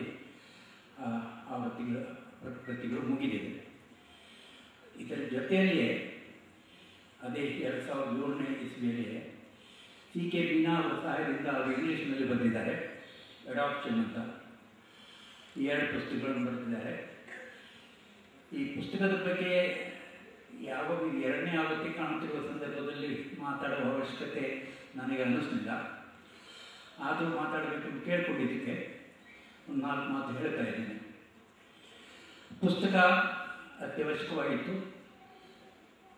ಜನಸಾಮಾನ್ಯರಿಗೆ ಗುಹೆವಾಣಿಯಲ್ಲಿ ಅಂಕಣ ಬರಹವಾಗಿ ಪ್ರಕಟವಾಗಿ ಸುಮಾರು ಜನರಿಗೆ ಅದರ ಬಗ್ಗೆ ಮಾಹಿತಿ, ಅಂದರೆ ಯಾವುದ್ರ ಬಗ್ಗೆ ಬರೆದಿದ್ದಾರೋ ಆ ಮಾಹಿತಿ ತಲುಪಿತು. ಅದನ್ನು ಪುಸ್ತಕ ರೂಪದಲ್ಲಿ ಬಿಡುಗಡೆ ಆಯಿತು, ಮಾರಾಟವಾಯಿತು. ಇದಕ್ಕೆ ಅವರಿಗೆ ನಾವೆಲ್ಲರೂ ಒಂದು ಹಾರ್ದಿಕ ಅಭಿನಂದನೆ ಸಲ್ಲಿಸಬೇಕು. ಈಗಾಗಲೇ ಆ ಪುಸ್ತಕದ ಗೊತ್ತಿರುವವರಿಗೆ, ಗೊತ್ತಿಲ್ಲದವರಿಗೆ ಅಂತ ಹೇಳಿ ನಾನು ಹೇಳ್ತಾ ಇದ್ದೇನೆ. ಅವರು 20 ವರ್ಷ ಕಾಲ ದೀರ್ಘಕಾಲ ಈ ತತ್ವ ಸ್ವೀಕಾರ ಕ್ಷೇತ್ರದಲ್ಲಿ ಒಂದೇ ಸಂಸ್ಥೆಯಲ್ಲಿ ನಿರಂತರವಾಗಿ ಸೇವೆ ಸಲ್ಲಿಸಿದ್ದಾರೆ. ಆ ಸೇವೆಯ ಅನುಭವವನ್ನು ಬಟ್ಟಿ ಇಳಿಸಿ ಲೇಖನ ಮೂಲಕ ಪುಸ್ತಕದ ಮೂಲಕ ಪ್ರಕಟಣೆ ಪಡಿದ್ದಾರೆ. ನಾನು ಅದನ್ನು ಇಂಗ್ಲೀಷ್ನಲ್ಲಿ ಈಗಷ್ಟೇ ಕಣ್ಣು ಹಾಯಿಸಿದೆ. ಇಲ್ಲಿ ಬಂದ ನಂತರ ನನಗೆ ಗೊತ್ತಿ ಸಿಕ್ತು, ಕಣ್ಣದ್ದು ನೋಡಿದ್ದೇನೆ, ಓದಿದ್ದೇನೆ. ಭಾಳ ಚೆನ್ನಾಗಿ ಬರೆದಿದ್ದಾರೆ. ಅದರಲ್ಲಿ ಮೆಚ್ಚಿಕೊಳ್ಳಬೇಕಾದ 2-3 ಅಂಶಗಳು. ಒಂದು, ಯಾರ ಬಗ್ಗೆ ಆ ಪುಸ್ತಕ ಮುಂಚೆ ಅಂಕಣಬರ ಮತ್ತು ಪುಸ್ತಕ ಬರೆದಿದ್ದಾರೋ, ಅಂದರೆ ಯಾರಿಗೆ ತತ್ವ ಸ್ವೀಕಾರದಲ್ಲಿ ಆಸಕ್ತಿ ಇದೆಯೋ ಅಥವಾ ಆ ವಿಷಯದ ಬಗ್ಗೆ ಹಲವಾರು ಕಾರಣದಿಂದ ಆಸಕ್ತಿ ಇದೆಯೋ ಅವರಿಗೆ ಬೇಕಾಗಿರುವ ಎಲ್ಲ ಮಾಹಿತಿಗಳನ್ನು ಸರಳವಾಗಿ ಕೊಟ್ಟಿದ್ದಾರೆ. ಯಾವುದೂ ನನ್ನ ತಿಳಿದಂಥದ್ರಲ್ಲಿ ಯಾವುದೂ ಬಾಕಿ ಇಲ್ಲ, ಎಲ್ಲ ಮಾಹಿತಿಗಳನ್ನು ಕೊಟ್ಟಿದ್ದಾರೆ. ಅದು ಯಾವ ಉದ್ದೇಶ ಇದೆಯೋ ಆ ಉದ್ದೇಶ ಸಫಲ ಆಗಿದೆ. ಇನ್ನು ಅದನ್ನು ಬರೆದು ಒಂದು ಕನ್ನಡದ ಇಂಗ್ಲೀಷ್ನಲ್ಲಿ ಅಟೆಂಡ್ ಕಣ್ಣಾಯಿಸಿದ್ದೇನೆ. ಕನ್ನಡದಲ್ಲಿ ಏನು ಅವರು ಬರೆದಿದ್ದಾರೆ, ಆ ಬರೆದದ್ದು ಆ ಶೈಲಿ ಸರಳ ಮತ್ತು ಸುಂದರ, ಆಕರ್ಷಕ. ಅದಕ್ಕೆ ಸಾಹಿತ್ಯದ ಸೊಗಡು ಇದೆ, ಅದನ್ನು ಮೆಚ್ಚಿಕೊಂಡಿದ್ದೇನೆ. ಉದಾಹರಣಾರ್ಥವಾಗಿ ಅದಕ್ಕೆ ಕೊಟ್ಟಿರುವ ಪುಸ್ತಕವಾಗಿ ಸಂಕಲನ ಪುಸ್ತಕವಾಗಿ ಬಂದಾಗ ಮಡಿಲಿಗೊಂದು ಮಗು, 2 ಶುದ್ಧ ಕನ್ನಡ ಮಕಾರ. ಅದೇ ರೀತಿಯಲ್ಲಿ ಅವರು ಶೀರ್ಷಿಕೆಗಳನ್ನು ಆರಿಸಿಕೊಂಡಾಗ ಒಂದೆರಡು ನೆನಪಿನಿಂದ ಹೇಳ್ತಾ ಇದ್ದೇನೆ. ಕೃಷ್ಣನು ಕಪ್ಪು, ಕಾಳಿಯೂ ಕಪ್ಪು. ಯಾಕೆ ಈ ಶೀರ್ಷಿಕೆ ಅಂತ ಹೇಳುವ ಅಗತ್ಯನೇ ಇಲ್ಲ. ಆ ಶೀರ್ಷಿಕೆಯನ್ನು ಹೇಳ್ತಿದ್ದೆ ಯಾಕೆ ಅಂತ. ಇಲ್ಲ, ನನಗೊಂದು ತೀರ, ನಿನಗೊಂದು ತೀರ, ಸ್ವಲ್ಪ ತಪ್ಪಿರ್ಬೋದು, ನೆನಪಿಂದ ಹೇಳ್ತಾ ಇದ್ದೇನೆ. ಈ ರೀತಿ ಇನ್ನೊಂದು ಪುಸ್ತಕವನ್ನು ಭಾರತ ಕೊಟ್ಟಿರುವ ಹೆಸರು ಉಪಶೀರ್ಷಿಕೆ ಅಂತ ಹೇಳ್ಬೋದು. ಇದೇ ರೀತಿ ನೀವು ಬರೀ ಒಂದು ಶೀರ್ಷಿಕೆಗಳನ್ನು ನೋಡಿದರೆ, ಒಳಗನ ಶೀರ್ಷಿಕೆಗಳನ್ನು, ಅಲ್ಲಿ ನಿಮಗೆ ಸಾಹಿತ್ಯದ ಸೌರು ನಿಮಗೆ ಅನುಭವವಾಗುತ್ತದೆ. ಅದಕ್ಕೆ ಬರೀ ಒಂದು ಯಾವುದೋ ಒಂದು ವಿಷಯದ ಬಗ್ಗೆ, ಸಾಹಿತ್ಯದ ಇತರವಾದ ಒಂದು ವಿಷಯದ ಬಗ್ಗೆ ಬರೆದಾಗ ಅದರಲ್ಲಿ ಸಾಹಿತ್ಯವನ್ನು ಬಳಸಿಕೊಂಡಿದ್ದಾರೆ, ಭಾಳ ಚೆನ್ನಾಗಿ ಬಳಸ್ಕೊಂಡಿದ್ದಾರೆ. ಅದನ್ನು ನಾನು ಮೆಚ್ಚಿಕೊಂಡಿದ್ದೀನಿ. ಇಷ್ಟು ಹೇಳಿದ ನಂತರ 2 ಪುಸ್ತಕ, ಒಂದರಲ್ಲಿ ಇನ್ನೊಬ್ಬರ ಜೊತೆಗೆ ಒಂದು ಕಾವ್ಯ. ನಾನು ಇನ್ನು ಮುಂದೇನು ಹೇಳ್ತಾ ಇದ್ದೇನೆ ಅದನ್ನು ಸ್ವಲ್ಪ ಸಂಕೋಚದಿಂದ, ಅಳುಕಿನಿಂದ ಹೇಳ್ತಾ ಇದ್ದೇನೆ. ಅದಕ್ಕೆ ಕಾರಣ ನನ್ನ ವೃತ್ತಿ ಜೀವನದ ಒಂದು ಹಿನ್ನೆಲೆ ಅಂತ ಹೇಳ್ಬೋದು. ಅದೇನಂದ್ರೆ, ಉದಾಹರಣಾರ್ಥವಾಗಿ ಅದರಲ್ಲಿ ಗ್ರಹ ಅಧ್ಯಯನ ಅಂತ ಅದರ ಬಗ್ಗೆ ಸ್ವಲ್ಪ ಹೇಳಿದ್ದಾರೆ. ಅದರಲ್ಲಿ ಏನೇನು ಬರಬೇಕು, ಗ್ರಹ ಅಧ್ಯಯನ ಮಾಡಿದ ನಂತರ ಯಾವ್ಯಾವ ಅಂಶಗಳು ಬರಬೇಕು ಹಾಗೆ ಅಂತ. ಆ ಸಂದರ್ಭದಲ್ಲಿ ಅವರು ಹೇಳಿದ ಸರಿ. ಆದರೆ ನನ್ನ ಹಿನ್ನೆಲೆಯಲ್ಲಿ ಅವರ ದೀರ್ಘ ಅನುಭವವನ್ನು ನಾನು ಜ್ಞಾಪಿಸ್ಕೊಳ್ತಾ ಅವರಿಗೆ ಒಂದು ಸೂಚನೆ ಕೊಡ್ತಾ ಇದ್ದೇನೆ, ಸ್ವಲ್ಪ ಅಳುಕಿನಿಂದಲೇ. ಯಾಕಂದರೆ ನಾನು ಮಾಡುವ ಸೂಚನೆ ಅವರಿಗೆ ಮತ್ತೊಂದಿಷ್ಟು ಕೆಲಸ ಹೆಚ್ಚು ಮಾಡುವಂಥದ್ದು. ಅದೇನೆಂದರೆ, ಅವರು ಇನ್ನೊಂದು ಪುಸ್ತಕ ಬರೀಬೇಕು. ಕನ್ನಡದಲ್ಲಿ ಬರೀತಾರೋ ಇಂಗ್ಲೀಷ್ನಲ್ಲಿ ಬರೀತಾರೋ ಅದು ಅವರಿಗೆ ಬಿಟ್ಟಿತ್ತು. ಆ ಪುಸ್ತಕದಲ್ಲಿ ಯಾರು ಈ ಸಮಾಜ ಕಾರ್ಯ ದತ್ತು ಸ್ವೀಕಾರ ಕ್ಷೇತ್ರದಲ್ಲಿ ತರಬೇತಿ ಪಡೆಯುತ್ತಿದ್ದಾರೋ ಅಥವಾ ಪಡೆಯುವ ಆಸಕ್ತಿ ಹೊಂದಿದ್ದಾರೆ, ಆನಂತರ ಆ ಕ್ಷೇತ್ರ ಆರಿಸಿಕೊಂಡು ಅಲ್ಲಿ ಕೆಲಸ ಮಾಡುತ್ತಿರುವರು ಅವರಿಗೆ 20 ವರ್ಷದ ಅನುಭವದಿಂದ ಸಹಾಯ ಆಗಬೇಕು. ಜ್ಞಾನ ಜೊತೆ ಕೌಶಲ್ಯ ಅದು ಇಲ್ಲಿ ಸಾಧ್ಯವಿರಲಿಲ್ಲ. ಯಾಕಂದರೆ ಪುಸ್ತಕ ಬರೆದದ್ದು ಒಂದು ಟಾರ್ಗೆಟ್ ಗ್ರೂಪದ ಓದುಗರ ಅವ್ರಿಗೆ ಮನಸ್ಸಿನಲ್ಲಿ ಇಟ್ಕೊಂಡಿದ್ರು, ಅವರಿಗೆ ಇವೆಲ್ಲ ಅಗತ್ಯ ಇರಲಿಲ್ಲ. ಗ್ರಹ ಅಧ್ಯಯನ ನೋಡಿದೆ, ಅದರಲ್ಲಿ ಕೌಟುಂಬಿಕ ಸಂಬಂಧಗಳು, ದಾಂಪತ್ಯ ಸಂಬಂಧಗಳು, ಇದರ ಬಗ್ಗೆ ಚೆನ್ನಾಗಿ ತಿಳಿದುಕೊಳ್ಬೇಕು, ಇನ್ನೂ ಇದೆ, ಅವೆಲ್ಲ ಸರಿ ಅವು ಹೇಳಿದ್ರು. ಆದರೆ ಇದನ್ನು ಮಾಡುವುದು ಹೇಗೆ? ಹೋಮ್ ವಿಸಿಟ್ ಅಂದರೆ ಗೃಹ ಸಂದರ್ಶನ. ಬೆಂಗಳೂರಿನಂಥ ನಗರಗಳಲ್ಲಿ ಬರೀ ಒಂದು ತಿರುಗಾಟಕ್ಕೆ ಸುಮಾರು 1.5 ತಾಸು 2 ತಾಸು ಇರ್ಬೋದು ನೀವು ಕಾರಿನಲ್ಲೇ ಹೋಗುವ. ಆ ನಂತರ ಒಂದು ಸಂದರ್ಶನದಲ್ಲಿ ಅವರು ಹೇಳಿದ ಅಂಶಗಳನ್ನೆಲ್ಲ ತಿಳ್ಕೊಳ್ಳೋದಕ್ಕೆ ಒಂದು ವಿಶೇಷ ಜ್ಞಾನ ಮತ್ತು ನೈಪುಣ್ಯ ಕೌಶಲ್ಯ ಬೇಕಾಗ್ತದೆ. ಅಷ್ಟು ಸುಲಭವಲ್ಲ. ಅದು ಅವರು 20 ವರ್ಷ ಅನುಭವದಿಂದ ಪಡ್ಕೊಂಡಿದ್ದಾರೆ. ಆದರೆ ಉಳಿದವರಿಗೆ 20 ವರ್ಷ ಕಾಯಬೇಕಾಗಿಲ್ಲ. ಅದಕ್ಕೆ ಆ 20 ವರ್ಷದ ಅನುಭವದಿಂದ ಗ್ರಹದಿಂದ ಒಂದರ ಬಗ್ಗೆ ನಾನು ಹೇಳಿದ್ದು. ಇನ್ನೊಂದು ಪುಸ್ತಕ ತರಬೇತಿ ಹುಟ್ಟುವವರಿಗೆ, ತರಬೇತಿ ಆದ ನಂತರ ಕಾರ್ಯ ಮಾಡುವವರಿಗೆ, ಮಾಡುತ್ತಿರುವವರಿಗೆ, ಅವರಿಗೆ ಮಾರ್ಗದರ್ಶನವಾಗುವಂತೆ ಅವರು ಇನ್ನೊಂದು ಪುಸ್ತಕ ಬರೀಬೇಕು ನಾನು ಹೋದ ಆಧಾರದ ಮೇಲೆ ಅಂತ ಒಂದು ಸೂಚನೆ ಮಾಡಿ ಇಲ್ಲಿ ನನ್ನ ಮಾತನ್ನು ನಿಲ್ಲಿಸ್ತೇನೆ. ಇನ್ನೊಮ್ಮೆ ಅವರಿಗೆ ಅಭಿನಂದನೆ.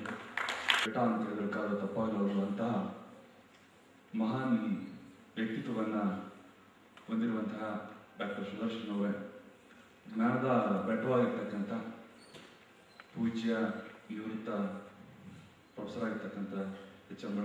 ಮರುಸಿದ್ದಯ್ಯನವರೇ, ಅಂಥದೇ ಮತ್ತೊಂದು ಜ್ಞಾನದ ಬೆಟ್ಟ ಶಂಕರಮಠ ಅವರೇ, ಈ ಕೃತಿಯನ್ನು ಹೊರತಂದಿರುವಂತಹ ಪದ್ಮ ಸುಬ್ಬಯ್ಯನವರೇ, ವೇದಿಕೆ ಮುಂಭಾಗದಲ್ಲಿ ಆಸೀನರಾಗಿರ್ತಕ್ಕಂಥ ಎಲ್ಲ ಸಮಾಜ ಕಾರ್ಯದ ಮತ್ತು ಈ ಸಮಾಜ ಸೇವೆಯಲ್ಲಿ ತೊಡಗಿರುವಂಥ ಎಲ್ಲ ಬಂಧುಗಳೇ, ಬಹುಶಃ ಇಂಥ ಒಂದು ಕೃತಿ ತೀರಾ ಅಗತ್ಯ ಅಂತೇಳಿ ಮ್ಯಾಲೆ 2002ರಲ್ಲಿ ಮುದ್ರಣ ಹೊಂದಿದ್ರು ಕೂಡ ಬಹುಶಃ ನಾವು ಕೆಲಸ ಮಾಡುವಂಥ ಸರ್ಕಾರದ ಕೆಲಸ ಮಾಡುವಂಥ ಸಂದರ್ಭಗಳಲ್ಲಿ ಫೋನ್ ಮಾಡಿ ಕೇಳ್ತಿರ್ತಾರೆ, ಸರ್ ನಾವೀಗ ನಾಳೆ ನಿಮ್ಮ ಸಂಸ್ಥೆಗೆ ಬಂದ್ರೆ ನಮ್ಗೆ ಮಾಹಿತಿ ಕೊಡ್ತೀರಾ ಈ ದತ್ತು ತಗೊಳ್ಳೋದ್ರ ಬಗ್ಗೆ ಅಂತ. ಆಯ್ತು ಕೊಡ್ತೀವಿ ಅಂತ ಹೇಳಿದ್ರೆ ನಮ್ಗೊಂದು ತಿಂಗಳೊಳಗೆ ಸಿಕ್ಬಿಡುತ್ತಾ ಮಗು ಅಂತ ಕೇಳ್ತೀವಿ. ಬಹುಶಃ ಇಂಥ ಈ ಕಳೆದ 2 ತಿಂಗಳಲ್ಲಿ ಆದಂಥ ಘಟನೆಗಳು, ಅದಕ್ಕೆ ಇಂಥ ಒಂದು ಪುಸ್ತಕಗಳನ್ನ ಅವ್ರಿಗೆ ಬಹಳಷ್ಟು ಉಪಯುಕ್ತ ಆಗ್ತದೆ ಅಂತ ಹೇಳಿ ತಪ್ಪಾಗಲಾರ್ದು. ಯಾಕಂದ್ರೆ ಅವರು ಕಾಯುವಂತ ಒಂದು ವ್ಯವಧಾನವನ್ನ ಮೈಗೂಡಿಸ್ಕೋಬೇಕು, ಜೊತೆಗೆ ಆ ಒಂದು ದತ್ತವನ್ನ ತೆಗೆದುಕೊಳ್ಳುವಂತ ಏನೆಲ್ಲ ಅರ್ಹತೆಗಳಿರ್ಬೇಕು, ಅದಕ್ಕಿರ್ತಕ್ಕಂಥ ಮಾನದಂಡಗಳೇನು, ಯಾರು ತಗೋಬಹುದು, ಯಾವ ಉದ್ದೇಶ, ಎಲ್ಲವೂ ಕೂಡ ಅದರಲ್ಲಿ ಈ ಪುಸ್ತಕದಲ್ಲಿ ಬಹಳ ಚೆನ್ನಾಗಿ ಸೊಗಸಾಗಿ ಅವರು ಎಳೆಯಾಗಿ ಬಿಡಿಸಿ ಹೇಳಿದ್ದಾರೆ. ಬಹುಶಃ ಇದೊಂದು ಇವತ್ತಿನ ಒಂದು ಪ್ರಕ್ರಿಯೆ ನಿರಂತರವಾಗಿ ನಾವು ರಾಮಾಯಣ ಮಹಾಭಾರತದಿಂದಲೂ ಕೂಡ ನೋಡ್ತಾ ಇದ್ದೀವಿ. ಬಹುಶಃ ಇವರು ಸೀತೆ ಕೂಡ ಒಂದು ರೀತಿಯ ದತ್ತು ರೀತಿಯಲ್ಲಿ ಬೆಳೆದಂತವ್ರೆ. ಹಾಗೆ ರೀತಿ ಶ್ರೀಕೃಷ್ಣ ಕೂಡ, ಯಶೋದೇವರು ಕೂಡ ಅವ್ರನ್ನ ಇದು ಮಾಡುವಂಥದ್ದು ಕೂಡ, ಇಂಥ ಅನೇಕ ಪ್ರಕರಣ ಆಗಿನ ಕಾಲದಿಂದಲೇ ಬೆಳೆದಂಥದ್ದು ಕೂಡ.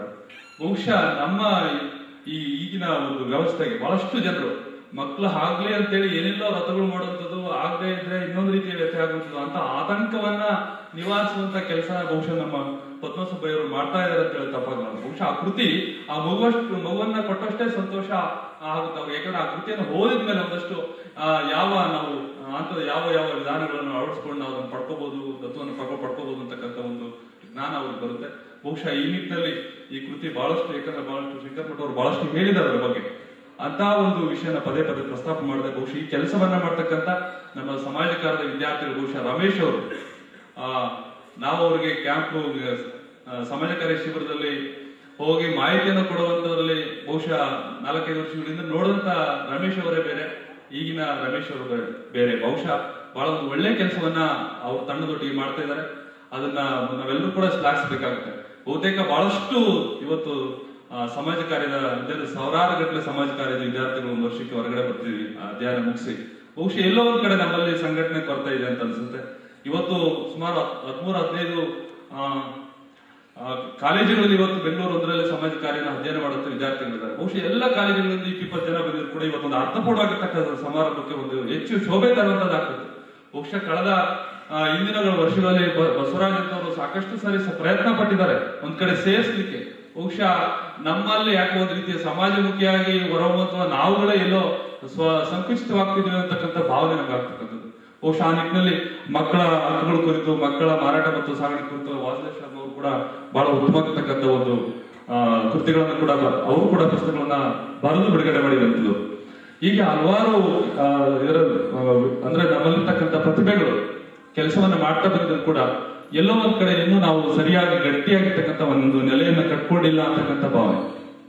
ಬಹುಶಃ ಅದಕ್ಕೆ ನಾವುಗಳಲ್ಲಿ ಒಂದು ಉತ್ತೇಜನ ಬೇಕು, ಪ್ರೋತ್ಸಾಹ ಬೇಕು, ಅವರಿಗೆ ಒಂದು ಬೆಂಬಲವಾಗಿ ನಿಂತ್ಕೊಳ್ಳುವಂತ ಒಂದು ವಾತಾವರಣವನ್ನ ಕಲ್ಪಿಸಬೇಕು. ಬಹುಶಃ ಎಲ್ಲರಿಂದಲೂ ಸಮಾಜ ಬದಲಾವಣೆ ಆಗಲ್ಲ. ಬಹುಶಃ ಒಬ್ಬ ಸುದರ್ಶನ್ ಸಾಹೇಬ್ ಇಲ್ಲದೆ ಇದ್ರೆ ಈ ಹಂತಕ್ಕೆ ನಾವು ಅವ್ರನ್ನ ನೋಡ್ಲಿಕ್ಕೆ ಸಾಧ್ಯ ಆಗ್ತಿಲ್ಲ. ಅವರಿಂದ ಅದಕ್ಕೋಸ್ಕರ ಒಬ್ಬ ಬುದ್ಧ, ಒಬ್ಬ ಬಸವಣ್ಣ, ಒಬ್ಬ ಅಂಬೇಡ್ಕರ್, ಒಬ್ಬ ವಾಲ್ಮೀಕಿ, ಒಬ್ಬ ಕನಕದಾಸ, ಈ ರೀತಿಯಿಂದ ಆಗ್ತಕ್ಕಂಥದ್ದು ಸಮಾಜವನ್ನ ಬದಲಾವಣೆ ಮಾಡ್ಲಿಕ್ಕೆ ಸಾಧ್ಯ. ಬಹುಶಃ ಎಷ್ಟೋ ಜನ ಸಮಾಜಕಾರಿ ವಿದ್ಯಾರ್ಥಿಗಳಲ್ಲಿ ರಮೇಶ್ ಅದರಲ್ಲೂ ಕೂಡ ಒಬ್ರು ಅಂತ ಹೇಳಿದ್ರೆ ತಪ್ಪಾಗಬಾರ್ದು. ಆ ನಿಟ್ಟಿನಲ್ಲಿ ಬಹುಶಃ ರಮೇಶ್ ಅವರು ಇನ್ನೂ ಹೆಚ್ಚು ಹೆಚ್ಚು ಇಂತ ಒಳ್ಳೆ ಕೆಲಸಗಳನ್ನು ಮಾಡಲಿ. ಬಹುಶಃ ಸಂಸ್ಥೆ ನಿರಾತಂಕವಾಗಿ ಯಾರ್ಯಾರ ಆತಂಕದಲ್ಲಿ ಇರ್ತಾರ, ಅದು ಯಾವ ವ್ಯಕ್ತಿ ಇರ್ಬೋದು, ಮಗು ಇರ್ಬೋದು, ಮಹಿಳೆ ಇರ್ಬೋದು, ಒಂದು ಸಮುದಾಯ ಇರ್ಬೋದು, ಅಂತ ಆತಂಕದಲ್ಲಿ ಇರ್ತಕ್ಕಂಥ ಎಲ್ಲರನ್ನೂ ಕೂಡ ನಿರಾತಂಕ ತರುವಂತ ವ್ಯವಸ್ಥೆ ಅವರಿಂದ ಆಗ್ಲಿ ಅಂತ ಹೇಳ್ತಾ, ಬಹುಶಃ ನಾವು ಹುಟ್ಟಿದ ಮೇಲೆ ಉಸಿರಿರುತ್ತೆ, ಹೆಸರಿರಲ್ಲ. ಆದ್ರೆ ಈ ಭೂಮಿ ಬಿಟ್ಟೋದ್ಮೇಲೆ ಹೆಸರಿರುತ್ತೆ ವಿನ ಉಸಿರಿರಲ್ಲ. ಆ ಕಾರಣಕ್ಕೋಸ್ಕರ ಅಂತ ಒಂದು ಹೆಸರಿರುವಂತಹ ಒಂದು ಕೆಲಸವನ್ನ ಈ ಸಂಸ್ಥೆ ಮೂಲಕ ರಮೇಶ್ ಅವರ ತಂಡ ಮಾಡ್ಲಿ ಅಂತ ಹೇಳ್ತಾ, ಬಹುಶಃ ಮುಂದಿನ ದಿನಗಳಲ್ಲಾದ್ರೂ ಕೂಡ ಮುಂದಿನ ವರ್ಷದಲ್ಲಿ ಇನ್ನೂ ಹೆಚ್ಚಿನ ಜನ ಸೇರಿಸಿ ಒಂದು ಉತ್ತಮವಾಗಿರ್ತಕ್ಕಂಥ ಕಾರ್ಯಕ್ರಮ ಮಾಡ್ಲಿ ಅಂತ ಹೇಳ್ತಾ, ಬಹುಶಃ ಮಾತಾಡ್ಲಿಕ್ಕೆ ಅವಕಾಶ ಮಾಡಿಕೊಟ್ಟಂತ ವ್ಯಕ್ತಿ ಇರ್ತಕ್ಕಂಥ ಗಡಿಯರು ತಮಗೆ ಒಂದ್ಸಿ ನಾನು ಮಾತಾಡ್ತೇನೆ. ನಮಸ್ಕಾರ. ಸಿದ್ದರಾಮಣ್ಣ ಅವರಿಗೆ ಧನ್ಯವಾದಗಳು. ರಾಮ್ ಕೆ ನವರತ್ನ ಅವರು ನಿರ್ದೇಶಕರು, HR ರೆಸೊನೆನ್ಸ್. ಇವರು ನಮ್ಮ ಸಮಾಜ ಕಾರ್ಯದ ಹೆಜ್ಜೆಗಳು ಮಾಸಿಕದ ಬಗ್ಗೆ ಮಾತಾಡಬೇಕು ಅಂತ ವಿನಂತಿಸ್ಕೊಳ್ತೀವಿ. ಈ ವಿಷಯದಲ್ಲಿ ಕನ್ನಡ ಮತ್ತು ಇಂಗ್ಲಿಷ್ನಲ್ಲಿ ಸಾಹಿತ್ಯದ ಕೊರತೆ ಇದೆ. ನನ್ನ ಅಭಿಪ್ರಾಯದಲ್ಲಿ ಈ ಸಾಹಿತ್ಯದ ಕೊರತೆಯನ್ನು ನಿವಾರಿಸುವಲ್ಲಿ ಇದೊಂದು ಮೊದಲನೇ ಹೆಜ್ಜೆ. ಎರಡನೇದಾಗಿ ಇದರಲ್ಲಿ ಅನೇಕ ವೃತ್ತಿ ನಿರತರಿಂದ, ಎಕ್ಸ್ಪರ್ಟ್ಸ್ ಇಂದ ಬರ್ತಾ ಇರೋದ್ರಿಂದ ಒಂದೇ ಕಡೆಗೆ ಎಲ್ಲ ವಿದ್ಯಾರ್ಥಿಗಳಿಗೂ, ಅದನ್ನು ಹೊರಬರ್ತಿರುವ ವಿದ್ಯಾರ್ಥಿಗಳಿಗೆ ಇದು ಒಂಥರ ಎನ್ಸೈಕ್ಲೋಪೀಡಿಯಾ ಮತ್ತು ಒನ್ ಎಟ್ ಟೈಮ್ ಅಪ್ ಅಂತ ಹೇಳ್ಬೋದು. ಒಂದ್ ಕಡೆ ಅದು ಸಿಗ್ತಾ ಇದೆ. ಆ ಮೂಲಕ ನಮಗೆ ಇಂಡಸ್ಟ್ರಿಗೆ ಬಂದ ನಂತರ ಸಮಾಜ ಕಾರ್ಯದ ಒಂದು ನೆನಪುಗಳಾಗಲಿ ಮರೆತು ಹೋಗ್ತಾ ಇರುವಾಗೆ ನಮಗೆ ಇದೊಂದು ಬುಗ್ಗೆಯಾಗಿ ನಮಗೆ ಒಂದು ನೆನಪನ್ನು ಕೊಟ್ಟು ನಮ್ಮ ಜ್ಞಾನ ಮತ್ತು ಕೌಶಲ್ಯವನ್ನು ಹೆಚ್ಚಲಿಕ್ಕೆ ಚೆನ್ನಾಗಾಗಿದೆ. ಆ ಮೂಲಕ ನಾವು ನೈಪುಣ್ಯತೆಯನ್ನು ನಾವು ಹೆಚ್ಚುಕೊಳ್ಳಲಿಕ್ಕೆ ಚೆನ್ನಾಗಾಗ್ತದೆ. ಇಂತಹ ಒಂದು ಜರ್ನಲಿಸಂ ಬಂದಿರೋದು ತುಂಬಾ ಚೆನ್ನಾಗಾಗಿದೆ. ಇದರ ಒಂದು ಪ್ರಸಾರ ಇನ್ನೂ ಹೆಚ್ಚಾಗಲಿ, ಇನ್ನೂ ಚೆನ್ನಾಗಿ ಮೂಡಿ ಬರಲಿ. ಈ ಮೂಲಕ ಎಲ್ಲಕ್ಕಿಂತ ಮುಖ್ಯ ನಾನು ಕಂಡುಕೊಂಡಿರೋದು ಏನು ಅಂತಂದ್ರೆ, ಈ ಒಂದು ನಿಯತಕಾಲಿಕೆ ನಮ್ಮೆಲ್ಲರನ್ನು ಒಂದು ವೇದಿಕೆಗೆ, ಒಂದೆಡೆಗೆ ಮತ್ತು ಅದರ ಬಗ್ಗೆ ಇರುವ ಇನ್ನೂ ಒಂದು ಹೆಚ್ಚಿನ ಆಸಕ್ತಿಯನ್ನು ಮೂಡಿಸಲು ತುಂಬಾ ಸಹಾಯ ಆಗಿದೆಯಪ್ಪ ಅಂತ ಇದು ನನ್ನ ವೈಯಕ್ತಿಕ ಅಭಿಪ್ರಾಯ. ಇದನ್ನು ನಮ್ಮ ಎಲ್ಲ ಸಮಾಜ ಕಾರ್ಯದ ವೃತ್ತಿ ನಿರತರು ನಾವು ಇದನ್ನ ಪ್ರತಿಯೊಬ್ಬ ಸಮಾಜ ಕಾರ್ಯದ ವಿದ್ಯಾರ್ಥಿಗೆ, ಅದರಲ್ಲಿ ವೃತ್ತಿ ನಿರತರಿಗೆ ತಲುಪುವಂತೆ ನಾವು ಮಾಡಿದಾಗಲೇ, ಮತ್ತು ಅದು ಕರ್ನಾಟಕದಲ್ಲಿ ನಮ್ಮ ರಮೇಶ್ ಅವರ ತಂಡ ಮತ್ತು ಅವರು ಮಾಡಿರೋದ್ರಿಂದ ಇದು ಎಲ್ಲರಿಗೂ ಮುಟ್ಟಬೇಕು. ಅದು ಮುಟ್ಟಿದಾಗೆ ಇದರ ಹಿಂದೆ ಒಂದು ಶ್ರಮ ಸಾರ್ಥಕ ಆಗ್ತದೆ. ತುಂಬಾ ಚೆನ್ನಾಗಿ ಬರ್ತಾ ಇದೆ. Of course there is always scope for the improvement. ಇನ್ನು ಬರುವ ದಿನಗಳಲ್ಲಿ ಇದನ್ನು ಹೆಚ್ಚು ಚೆನ್ನಾಗಿ ಪ್ರತಿಯೊಬ್ಬರಿಗೂ ತಲುಪಿ ಅವರ ಜ್ಞಾನದಾಹ ಹೆಚ್ಚಿಸುವ ಮೂಲಕ ಕೌಶಲ್ಯವನ್ನು ಹೆಚ್ಚಿಸುತ್ತದೆ ಅಂತ ಹೇಳಿ, ಇದನ್ನ ಅಚ್ಚುಕಟ್ಟಾಗಿ ಸರಿಯಾಗಿ ಈಗಾಗಲೇ ಕಲ್ಪಿಸುವ ವ್ಯವಸ್ಥೆ ಇದು ಸುಮ್ಮನೆ ಅಲ್ಲ, ಪಬ್ಲಿಕೇಶನ್ ಸುಮ್ಮನೆ ಅಲ್ಲ, ಎಲ್ಲರಿಗೂ ತರ್ತಾ ಇರೋ ಇವರೆಲ್ಲ ತಂಡದವರೆಗೂ, ಅದರ ಹಿಂದೆ ಪ್ರತಿಯೊಬ್ಬರು ವ್ಯಕ್ತಿಗಳಿಗೆ ನಾನು ತುಂಬಾ ಧನ್ಯವಾದಗಳನ್ನು ಹೇಳ್ತಾ, ನನಗೊಂದೆರಡು ಮಾತುಗಳನ್ನು ಹೇಳಲು ಅವಕಾಶ ಕೊಟ್ಟಿದ್ದಕ್ಕೆ ಧನ್ಯವಾದಗಳು. Thank you. ಅತಿಥಿಗಳ ಭಾಷಣ. ಮೊದಲಿಗೆ ನಮ್ಮ ನಿರಾತಂಕದ ಬೆನ್ನೆಲುಬಾಗಿರುವಂತಹ ಪ್ರೊಫೆಸರ್ ಮರಳಸಿದ್ದಯ್ಯನವರನ್ನು, ನಿವೃತ್ತ ಪ್ರೊಫೆಸರ್ ಬ್ಯಾಂಗ್ಳೂರು ಯೂನಿವರ್ಸಿಟಿ, ಇವರನ್ನ ನಿಮ್ಮೆಲ್ಲರ ಬಗ್ಗೆ ಕೆಲವು ಹಿತನುಡಿಗಳನ್ನ ಆಡಬೇಕು ಅಂತ ಕೇಳ್ಕೊಳ್ತೀವಿ. ಸಮಾಜ ಕಾರ್ಯದ ಹೆಜ್ಜೆಗಳು ಮತ್ತು ನಡೆಯುವಂತಹ ಎರಡು ಪ್ರಕರಣಗಳ ಬಿಡುಗಡೆಗಾಗಿ ನಾವು ಕಾಯ್ತಾ ಇದ್ದೀವಿ. ಅದು ಆಯಿತು. ಈ ಸಂದರ್ಭದಲ್ಲಿ ನಾನು ಹೇಳೋದು ಏನೂ ಇಲ್ಲ. ನಮ್ಮ ಗುರುಗಳು ಪ್ರೊಫೆಸರ್ ಪಾಠಕ್ ಅವರು ಚೆನ್ನಾಗಿ ಹೇಳಿದ್ದಾರೆ. ಆನಂತರ ಸುದರ್ಶನ್ ಅವರು ಮಾತಾಡಿದ್ದಾರೆ. ಈ ಸಂದರ್ಭದಲ್ಲಿ ಒಂದೇ ಮಾತು, ನಮ್ಮ ಕರ್ನಾಟಕದಲ್ಲಿ 40-45 ವರ್ಷಗಳ ಹಿಂದೆ ಆರಂಭವಾದ ಸಮಾಜ ಕಾರ್ಯದ ಪ್ರಶಿಕ್ಷಣವು ಇನ್ನೂ ಗಟ್ಟಿ ನೆಲೆಗೆ ನಿಂತಿಲ್ಲ. ಒಂದು ರೀತಿಯಲ್ಲಿ ಯಾರ ಅಂಕೆಗೂ ಸಿಗದ ರೀತಿಯಲ್ಲಿ ನಮ್ಮ ಪ್ರಶಿಕ್ಷಣ ಶಾಲೆಗಳು ಹುಟ್ಟುತ್ತಾ ಇವೆ, ಬೆಳೀತಾ ಇಲ್ಲ. ಆದ್ದರಿಂದ ನಾವು ಮುಖ್ಯವಾಗಿ ಗಮನಿಸಬೇಕಾದ ಎರಡು, ಪ್ರಶಿಕ್ಷಣವನ್ನು ಒಂದು ಗಟ್ಟಿ ನೆಲೆಯ ಮೇಲೆ ನಿಲ್ಲಿಸುವ ಕೆಲಸವನ್ನು ನಾವೆಲ್ಲ ಮಾಡಬೇಕಾಗಿದೆ. ಎರಡನೇದಾಗಿ ನಾವೆಲ್ಲರೂ ಸಂಘಟಿತರಾಗಬೇಕಾಗಿದೆ. ಈ ಪ್ರಯತ್ನದಲ್ಲಿ ನಿರಾತಂಕ ಬಳಗ ತೊಡಗಿಕೊಂಡಿದೆ.